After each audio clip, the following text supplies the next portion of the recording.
ಎಲ್ಲರಿಗೂ ನಮಸ್ಕಾರ ಸ್ನೇಹಿತರೆ. ಇವತ್ತಿನ ಒಂದು ವಿಡಿಯೋ ಏನಪ್ಪ ಅಂತಂದರೆ ಜನವರಿ 31 ಜೊತೆಗೆ ಫೆಬ್ರವರಿ 1 ಫೆಬ್ರವರಿ 2 ಕರೆಂಟ್ ಅಫೇರ್ಸ್ಗೆ ಸಂಬಂಧಿಸಿದಂಥ ಮಾಹಿತಿ ಇರುತ್ತೆ ನೋಡಿರಿ. ಇದು ನೋಟ್ಸ್ ರೀತಿಯಲ್ಲಿ ನಾನು ಈ ಒಂದು ವಿಡಿಯೋದು ಮಾಡಿದ್ದೀನಿ. ನಿಮ್ಗೆ ಬೇರೆ ರೀತಿಯಾಗಿ ಬೇಕಂತ ಹೇಳಿ ಆ ರೀತಿಯಾಗಿ ಸ್ಲೈಡನ್ನು ಮಾಡೋಣ. ನಾನು ಸ್ವಲ್ಪ ಯಾಕಂದರೆ ಅರ್ಥ ಆಗಲಂತ ನೋಟ್ಸ್ ರೀತಿಯಲ್ಲಿ ಈ ಒಂದು ಸ್ಲೈಡ್ಗಳನ್ನು ರೆಡಿ ಮಾಡಿದ್ದೀನಿ. ಓಕೆ, ಇವೇನಪ್ಪ ಅಂತಂದರೆ KPSC ಹಾಗೂ ಸ್ಪರ್ಧಾತ್ಮಕ ಪರೀಕ್ಷೆಗೆ ಉಪಯುಕ್ತ ಆಗುವಂಥ ಕರೆಂಟ್ ಅಫೇರ್ಸ್ ಆಗಿರುತ್ತೆ ನೋಡಿರಿ. ಎಲ್ಲರೂ ತಪ್ಪದೆ ಕೊನೆವರೆಗೂ ನೋಡಿರಿ, ಯಾಕಂದರೆ ದಿನನಿತ್ಯ ಪ್ರಮುಖ ಮಾಹಿತಿಗಳು ಕಣ್ಮುಂದೆ ಬರ್ತಾ ಇರ್ತಾವೆ, ಅವುಗಳನ್ನು ನಾವು ನೋಡಲೇಬೇಕಾಗ್ತದೆ. ಓಕೆ, ಹಾಗಾದರೆ ಬನ್ನಿ ಸ್ನೇಹಿತರೆ, ಮೊದಲನೇದು ಮಾಹಿತಿ ನೋಡೋಣ. ಮೊದಲನೇದು ಸ್ಪೋರ್ಟ್ಸ್ ಬಗ್ಗೆ ಸಂಬಂಧಿಸಿದಂಥ ಮಾಹಿತಿ ಆಗಿದೆ. ಇತ್ತೀಚೆಗೆ ನಡೆದ ಆಸ್ಟ್ರೇಲಿಯಾ ಓಪನ್ ಟೆನ್ನಿಸ್ ಪಂದ್ಯಾವಳಿಯ ಪುರುಷರ ಸಿಂಗಲ್ಸ್ ವಿಜೇತರು ಯಾರು? ಇದಕ್ಕೆ ಸರಿಯಾದ ಉತ್ತರ ಏನಪ್ಪ ಅಂತಂದರೆ ಯಾವುದು? ಕಾರ್ಲೋಸ್ ಆಲ್ಕರಾಜ್ ಅಂದರೆ ಆಪ್ಷನ್ಸ್ ಬಿ ಸರಿಯಾದ ಉತ್ತರ ಆಗಿದೆ ನೋಡಿ, ಕಾರ್ಲೋಸ್ ಆಲ್ಕರಾಜ್. ಇದೇನಪ್ಪ ಅಂತಂದರೆ ಇತ್ತೀಚೆಗೆ ಏನಪ್ಪ ಅಂತಂದರೆ ಆಸ್ಟ್ರೇಲಿಯಾ ಓಪನ್ ಟೆನ್ನಿಸ್ ಟೂರ್ನಿಯಲ್ಲಿ ಅಂದರೆ ಪುರುಷರ ಆಸ್ಟ್ರೇಲಿಯಾ ಓಪನ್ ಟೆನ್ನಿಸ್ ಟೂರ್ನಲ್ಲಿ ಪುರುಷರ ಸಿಂಗಲ್ಸ್ನಲ್ಲಿ ಕಾರ್ಲೋಸ್ ಆಲ್ಕರಾಜ್ ಅವರು ಪ್ರಶಸ್ತಿಯನ್ನು ಪಡೆದುಕೊಂಡಿದ್ದಾರೆ. ಇವರದ ಒಂದು ವಿವರ ನೋಡೋದಾದರೆ, ಸ್ಪೇನ್ನ ಕಾರ್ಲೋಸ್ ಆಲ್ಕರಾಜ್ ಅವರು ಫೈನಲ್ನಲ್ಲಿ ನೋವಾಕ್ ಜೋಕೋವಿಕ್ ಅವರನ್ನು ಸೋಲಿಸಿ ಪ್ರಶಸ್ತಿಯನ್ನು ಗೆದ್ದಿದ್ದಾರೆ ನೋಡಿರಿ. ರನ್ನರ್ ಅಪ್ ಯಾರಾಗಿದ್ದಾರೆ? ನೋವಾಕ್ ಜೋಕೋವಿಕ್ ಅವರು ರನ್ನರ್ ಅಪ್ ಆಗಿದ್ದಾರೆ ನೋಡಿ. ಇವರ ಒಂದು ಐತಿಹಾಸಿಕ ಸಾಧನೆ ಕೂಡ ಅಂತಲೇ ಹೇಳ್ಬೋದು. ಆಲ್ಕರಾಜ್ ಅವರು ಚಿಕ್ಕ ವಯಸ್ಸಿನಲ್ಲೇ ಎಲ್ಲ 4 ಗ್ರ್ಯಾಂಡ್ ಸ್ಲ್ಯಾಮ್ಗಳನ್ನು ಗೆದ್ದು ಕ್ಯಾರಿಯರ್ ಗ್ರ್ಯಾಂಡ್ ಸ್ಲ್ಯಾಮ್ ಸಾಧನೆ ಮಾಡಿದ್ದಾರೆ ನೋಡಿ. ಏನು? ಕ್ಯಾರಿಯರ್ ಗ್ರ್ಯಾಂಡ್ ಸ್ಲ್ಯಾಮ್ ಅಂತಲೇ ಹೇಳ್ಬೋದು. ಈ ಒಂದು ಸಾಧನೆ ಮಾಡಿದಂಥ ವ್ಯಕ್ತಿ ಕಾರ್ಲೋಸ್ ಆಲ್ಕರಾಜ್. ಯಾವ್ಯಾವ ಅಂದರೆ US ಓಪನ್ ಆಗಿರ್ಬೋದು, ವಿಂಬಲ್ಡನ್, ಫ್ರೆಂಚ್, ಈಗ ನಡೀತಾ ಇರೋದು ಆಸ್ಟ್ರೇಲಿಯಾ ಓಪನ್ ಟೆನ್ನಿಸ್ ಟೂರ್ನಿ. ಈ ಒಂದು ಆಸ್ಟ್ರೇಲಿಯಾ ಓಪನ್ ಟೆನ್ನಿಸ್ ಟೂರ್ನಿ ಗೆದ್ದಿದ್ದಾರೆ ನೋಡಿ. ಪುರುಷರ ಸಿಂಗಲ್ಸ್ನಲ್ಲಿ ಕಾರ್ಲೋಸ್ ಆಲ್ಕರಾಜ್ ಗೆದ್ದಿದ್ದಾರೆ. ರನ್ನರ್ ಅಪ್ ಆಗಿದ್ದವರು ನೋವಾಕ್ ಜೋಕೋವಿಕ್, ಸರ್ಬಿಯಾ ದೇಶದ ವ್ಯಕ್ತಿಯಾಗಿದ್ದಾರೆ ನೋಡಿ ನೋವಾಕ್ ಜೋಕೋವಿಕ್ ಅವರು.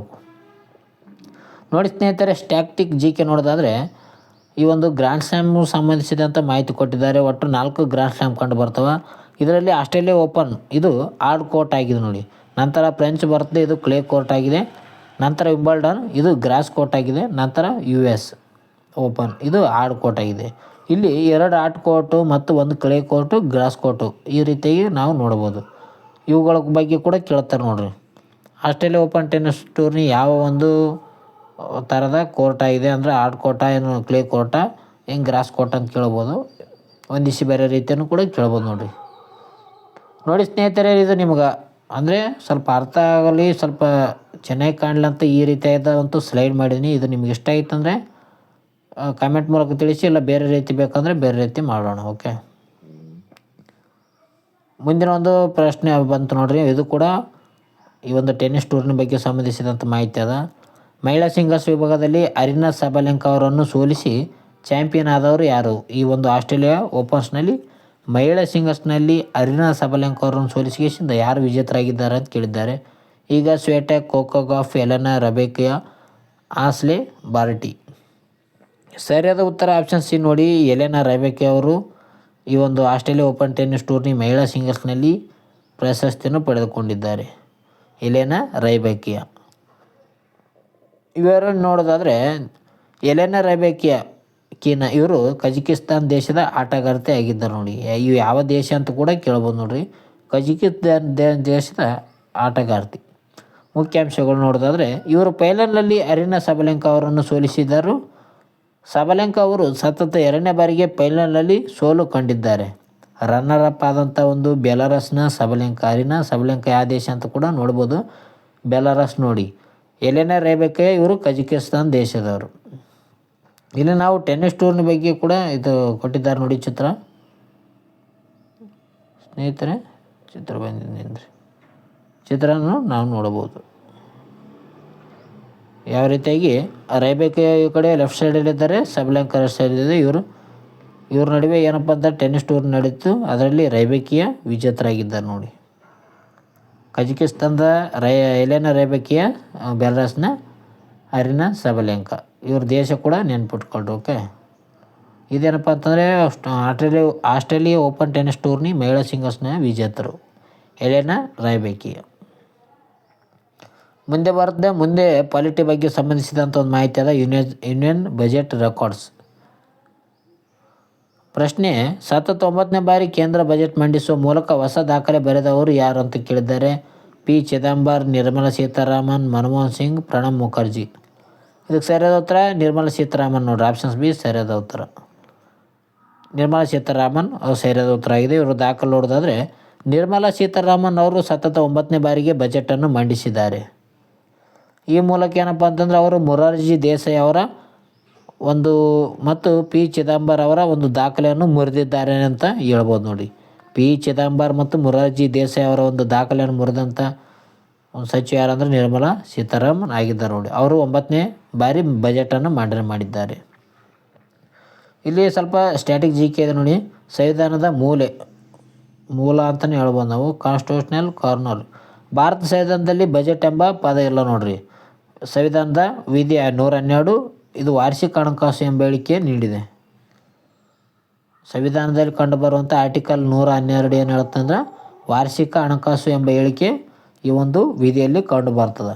ಸಂವಿಧಾನದಲ್ಲಿ ಯಾವುದೇ ರೀತಿಯ ಬಜೆಟ್ ಎಂಬ ಒಂದು ಪದವನ್ನು ಮೆನ್ಷನ್ ಮಾಡಿಲ್ಲ. ಸ್ವತಂತ್ರ ಭಾರತ ಮೊದಲ ಒಂದು ಬಜೆಟ್ ಮಂಡನೆ ಮಾಡಿದಂಥ ವ್ಯಕ್ತಿ ಯಾರಂದರೆ ಆರ್. ಷಣ್ಮುಖಂ ಶೆಟ್ಟಿ. ಆರ್.ಕೆ. ಷಣ್ಮುಖಂ ಶೆಟ್ಟಿ ಏನು ಮಾಡ್ತಾರಂದರೆ ಈ ಒಂದು ಸ್ವತಂತ್ರ ಭಾರತ ಮೊದಲ ಬಜೆಟ್ ಮಂಡನೆ ಮಾಡಿದಂಥ ವ್ಯಕ್ತಿಯಾಗಿದ್ದಾರೆ. ಮೊದಲು ನೋಡ್ರಿ ಮೊರಾರ್ಜಿ ದೇಸಾಯಿ, ಆಮೇಲೆ ಪಿ. ಚಿದಂಬರ್ ಬರ್ತಾರೆ. ನಂತರ ಈಗ ನಿರ್ಮಲಾ ಸೀತಾರಾಮನ್ ಅವರು 9 ಸಾರಿ ಬಜೆಟನ್ನು ಮಂಡನೆ ಮಾಡಿದ್ದಾರೆ ನೋಡಿ. ಪಿ. ಚಿದಂಬರ್ ಯಾರು? ನಿರ್ಮಲಾ ಸೀತಾರಾಮನ್. ಇದೇನಪ್ಪ ಅಂತಂದರೆ ಯೂನಿಯನ್ ಬಜೆಟ್ಗೆ ಸಂಬಂಧಿಸಿದಂಥ ಒಂದು ಮಾಹಿತಿ ಬಂದಿತ್ತು, ಅದಕ್ಕೆ ಸಂಬಂಧಿಸಿದಂಥ ಮಾಹಿತಿ ನೀಡಿದ್ದೆ ನೋಡಿರಿ. ನಂತರ ಬರ್ತದೆ ಎಕನಾಮಿಕ್ಗೆ ಸಂಬಂಧಿಸಿದಂಥ ಮಾಹಿತಿ. 16ನೇ ಹಣಕಾಸು ಆಯೋಗದ ಶಿಫಾರಸ್ಸಿನಂತೆ ಕರ್ನಾಟಕ ತೆರಿಗೆ ಪಾಲು ಎಷ್ಟು ಶೇಕಡ ಏರಿಕೆ ಆಗಿದೆ? ಈ ಒಂದು 16ನೇ ಹಣಕಾಸು ಆಯೋಗದ ಬಗ್ಗೆ ಕೂಡ ಪ್ರಶ್ನೆ ಆಗಿತ್ತು. 16ನೇ ಹಣಕಾಸು ಆಯೋಗದ ಸಂಬಂಧಿಸಿದಂಥ ಪ್ರಶ್ನೆ ಆಗಿದೆ ನೋಡಿ. ಇಲ್ಲಿ ಕರ್ನಾಟಕ ತೆರಿಗೆ ಪಾಲು ಶೇಕಡ ಎಷ್ಟು ಏರಿಕೆ ಆಗಿದೆ ಅಂತ ಕೇಳಿದ್ದಾರೆ. ಇದಕ್ಕೆ ಸರಿಯಾದ ಉತ್ತರ ಯಾವುದು? 4.13%. ಇದು ವಿವರಣೆ ನೋಡೋದಾದರೆ 15ನೇ ಆಯೋಗದ ರಾಜ್ಯದ ಪಾಲು ಎಷ್ಟಿತ್ತಂದರೆ 3.64% ಆಗಿತ್ತು. ಈಗ 16ನೇ ಆಯೋಗದಲ್ಲಿ ಶೇಕಡ 4.13%ಕ್ಕೆ ಏರಿಕೆ ಮಾಡಲಾಗಿದೆ. ಎಷ್ಟು? 4.13ಕ್ಕೆ ಏರಿಕೆ ಮಾಡಲಾಗಿದೆ ನೋಡಿ. ಇದರಿಂದ ಸಿದ್ದರಾಮಯ್ಯ ಅವರು ಏನು ಮಾಡಿದ್ದಾರೆ ಅಂದರೆ ಒಂದು ಪತ್ರಿಕೆಯನ್ನು ನೀಡಿದ್ದಾರೆ. ಉತ್ತರ ಭಾರತ ರಾಜ್ಯಗಳಿಗೆ ಹೋಲಿಸಿದರೆ ಇದು ಅನ್ಯಾಯ ಎಂದು ಮುಖ್ಯಮಂತ್ರಿಗಳು ಅಸಮಾಧಾನ ವ್ಯಕ್ತಪಡಿಸಿದ್ದಾರೆ ನೋಡ್ರಿ.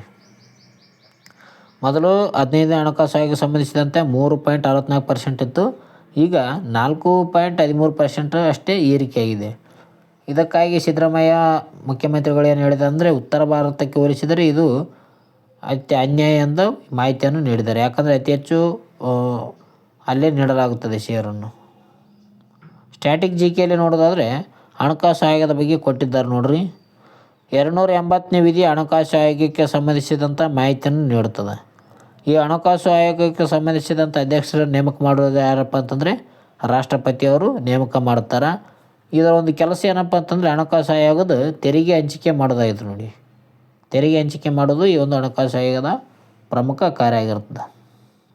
ಇದೇನಪ್ಪ ಅಂತಂದರೆ ಅರ್ಥಶಾಸ್ತ್ರಕ್ಕೆ ಸಂಬಂಧಿಸಿದಂಥ ಒಂದು ಮಾಹಿತಿ ಇತ್ತು ನೋಡ್ರಿ.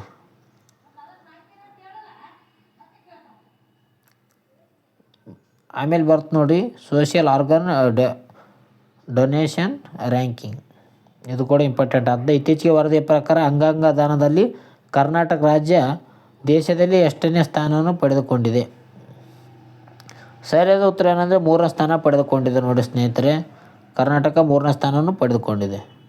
ಅಂಗಾಂಗ ದಾನದಲ್ಲಿ ಜಾಗೃತಿ ಮತ್ತು ಪ್ರಕ್ರಿಯೆಗಳ ಕರ್ನಾಟಕ ಉತ್ತಮ ಸಾಧನೆ ಮಾಡಿದ್ದು ದೇಶದಲ್ಲಿ 3ನೇ ಸ್ಥಾನ ಪಡೆದುಕೊಂಡಿದೆ. ಎಷ್ಟನೇ ಸ್ಥಾನ? 3ನೇ ಸ್ಥಾನ ಪಡೆದುಕೊಂಡಿದೆ. ಇದು ಕೂಡ ಇಂಪಾರ್ಟೆಂಟ್. ಅಂಗಾಂಗ ದಾನಗಳಲ್ಲಿ ಎಷ್ಟನೇ ಸ್ಥಾನ ಅಂದರೆ 3ನೇ ಸ್ಥಾನ ಪಡೆದುಕೊಂಡಿದೆ ನೋಡಿರಿ. ಸ್ಟ್ಯಾಟಿಕ್ ಜಿಕೆಯಲ್ಲಿ ರಾಷ್ಟ್ರೀಯ ಅಂಗಾಂಗ ದಾನ ದಿನ ಯಾವಾಗ ಮಾಡ್ತಾರೆ ಅಂದರೆ ನವೆಂಬರ್ 27ರಂದು ಆಚರಣೆಯನ್ನು ಮಾಡಲಾಗುತ್ತದೆ. ಅಂಗಾಂಗ ದಾನಗಳ ದಿನ ನವೆಂಬರ್ 27.